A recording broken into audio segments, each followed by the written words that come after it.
আমি অত্যন্ত কৃতজ্ঞ সমস্ত এই দাদা দিদিদের কাছে, ফাউন্ডেশনের কাছে, কারণ আমি বিগত 5-6 বছর ধরে এই এলাকায় আমি এবং আমার মা সম্পূর্ণ ব্যক্তিগত প্রচেষ্টায় আমরা খাবার খাইয়ে যাচ্ছি সমানভাবে এই পথ কুকুরদেরকে, এবং এদের সংখ্যা দিন দিন বেড়ে যাচ্ছে। তো আমার এবং আমার মায়ের পক্ষে ব্যক্তিগত উদ্যোগে শুধু এদের খাবারটা খাওয়ানোই সম্ভব হয়ে যাচ্ছে, কিন্তু খাবারের পাশাপাশি এদের বাঁচিয়ে রাখতে গেলে এদের তো কিছু বেসিক মেডিসিনাল নিড দরকার হয়। তো সেইটা আমার একার পক্ষে পসিবল হচ্ছিল না। তো এই মেডিসিনাল নিডের মধ্যে যেরকম ভ্যাকসিনেশন, স্টেরিলাইজেশন পড়ে, তো সেক্ষেত্রে দাদার সাথে এবং পরিচয় হয় এবং দাদার সহযোগেই আমি এই ফাউন্ডেশনের সংস্পর্শে আসি, এবং তেনারা আজকে সম্পূর্ণভাবে আমার আমার 25-30-40 খানা যতগুলি কুকুর আমি রোজ খাওয়াই তাদেরকে ভ্যাকসিনেশন করিয়ে দিল, এবং এটা আমার একটা বিশাল বড় গুরু দায়িত্ব আমার কাঁধের থেকে দাদা নিয়ে নিয়েছে, এবার এই ফাউন্ডেশন দিয়ে নিয়ে নিয়েছে। তো আমি এর জন্য অত্যন্ত কৃতজ্ঞ। এই যে আপনি পথকুকুরদের খাবার দেন, কতটা আশেপাশের লোকের থেকে সমস্যার সম্মুখীন হতে হয়? প্রচুর সমস্যার সম্মুখীন হতে হয়, কারণ একটা সমাজ তো সব রকম মানুষ মিলেমিশে। আমি আমার নিজস্ব খরচায় খাবার দিচ্ছি, নিজস্ব বাসন ক্যারি করছি, জায়গা পরিষ্কার রেখেই খাবার দিচ্ছি, তা সত্ত্বেও বিভিন্ন মানুষের বিভিন্ন রকম সমস্যা থাকে। এবার বিষয়টা হচ্ছে সব সময় সব সমস্যাকে তো তোয়াক্কা করলে হবে না। আমি কোনো কিছু করছি না, ওদের সেবাই করছি। তো তাতে করে কি এই জিনিসটি মাথায় রেখেই আমি সমস্ত কিছু তোয়াক্কা না করে ওদের খাইয়ে যাই। মানে পরিবেশ মানে আশেপাশের লোকদের কি বার্তা দিচ্ছেন? আমি এটাই বলতে চাই যে দেখুন, আমরা তো পৃথিবীতে সবাই এসেছি, সবার থাকার অধিকার আছে, কো এক্সিস্টেন্স সবাই করবে।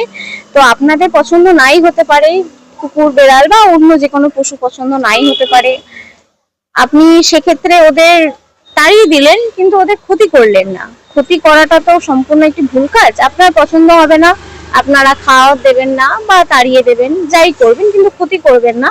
আর যদি ভালোবেসে দুমুঠো এগিয়ে দিতে পারেন তো এর থেকে ভালো কাজ আর কিছু নেই। জীব সেবাতেই শিব সেবা। আমার নাম পায়েল পান্ডে।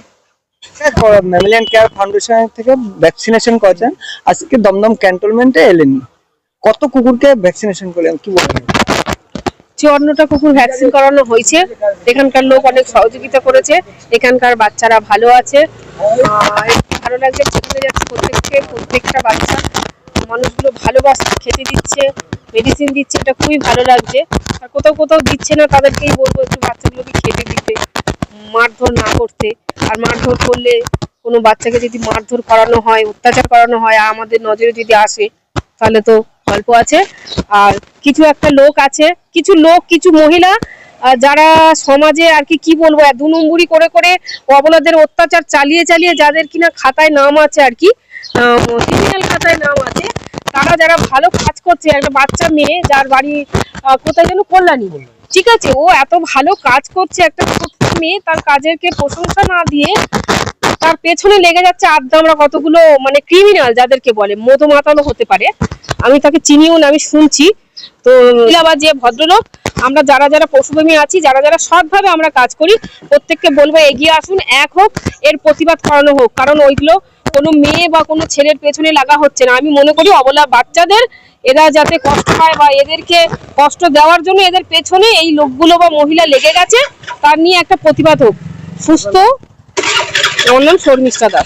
আমরা বেশি এখানে দমদম ক্যান্টনমেন্ট এরিয়া, রবীন্দ্রনগর আর 3 নম্বর রেলগেটের কাছাকাছি প্রায় 54টা বাচ্চাকে ভ্যাকসিন করা হবে। দমদম এরিয়াটা বিশাল বড় এরিয়া, একদিনে তো সম্ভব না। পরবর্তীকালে আরো যতটা আছে চেষ্টা করব, কারণ আস্তে আস্তে চেষ্টা করছি যতটা পারা আমাদের নিজেদের পক্ষ থেকে সম্ভব, যতটা। শর্মিষ্ঠা যথেষ্ট করছে এবং আমার সাথে আমার ভাইজি রয়েছে, যথেষ্ট পরিমাণে সময় দিচ্ছে, নিজের পড়াশোনা মানে করেও আমাদের সাথে যথেষ্ট পরিমাণে সময় দিচ্ছে, যার জন্য আমি ওকে সাথে করে নিয়েই চলছি।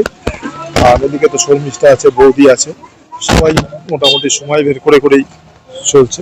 ধন্যবাদ জানাচ্ছি এখানকার লোকাল লোকদেরকে, এবং ধন্যবাদ জানাচ্ছি এরা যেখানকার যারা কেয়ার গিভার আছে তাদের অত্যন্ত আনন্দের সাথে আমি কাজ করলাম। সোমেন দে।